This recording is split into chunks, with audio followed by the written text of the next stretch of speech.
ท่ากินเป็นท่าซันเคนเป็นครูบาแล้ววะ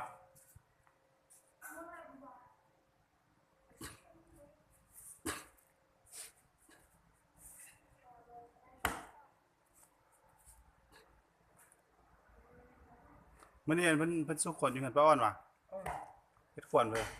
คนรู้มุดเลยสิคนละอุดอ๋อ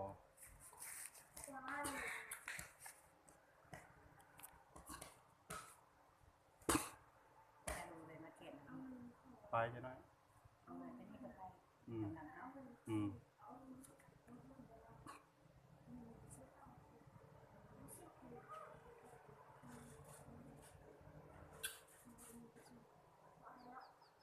ครูบาให้มันมอง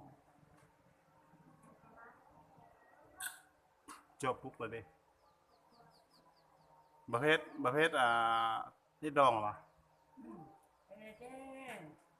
เนี่ยเกิดลูกเลย เกินรู้ละที่เขามาให้แล้วสิคุณ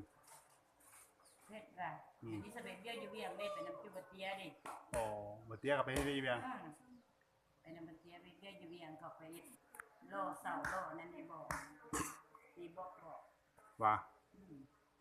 คือ ที่น้องอันบะเตียนั่นแหละ อืม ลูกสุด อืมมันแปลงรถมันจบแปลงรถมันคือโบไปแปลงรถแปลงได้มันคล้ายๆแปลงรถเบื่อไอ้ดูโจ้คือก็เห็นเปลี่ยนแปลงรถเปลี่ยนได้นะติดตั้งบอล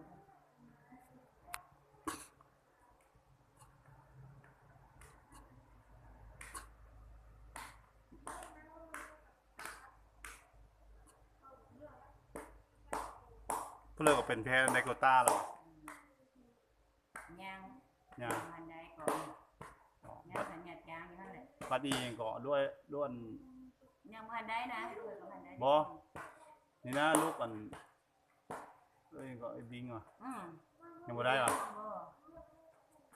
คือบ่เข้าทหารเนาะเขาบ่มักได้ไงว่า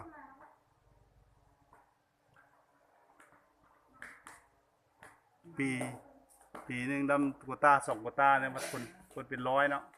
คนหลายได้ดำน้อยตื่นมาดำตื่นนี่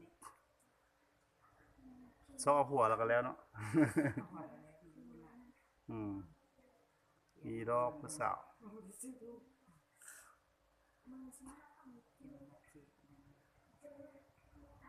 หาเงินเดือน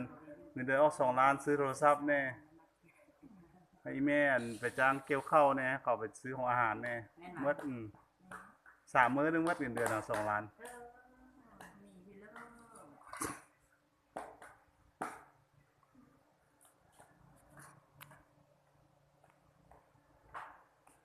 พัดเขาเฮ็ดเวียกกันเงินเดือนนำรัฐพันลำ2-3 ล้านนี่เนาะ2,500,000เงินเดือนได้สุดกัน2.5 ล้านจักน้ำมันรถจักเลี้ยงลูกเลี้ยงเต้าเลี้ยงเมียเนาะหาจะบ่เมียจังซี่แหละนั่นก็นางวันจังว่าเงินเดือนน้อยยังวันยังเบากว่าเอาไม้ไปเลยจ้ะ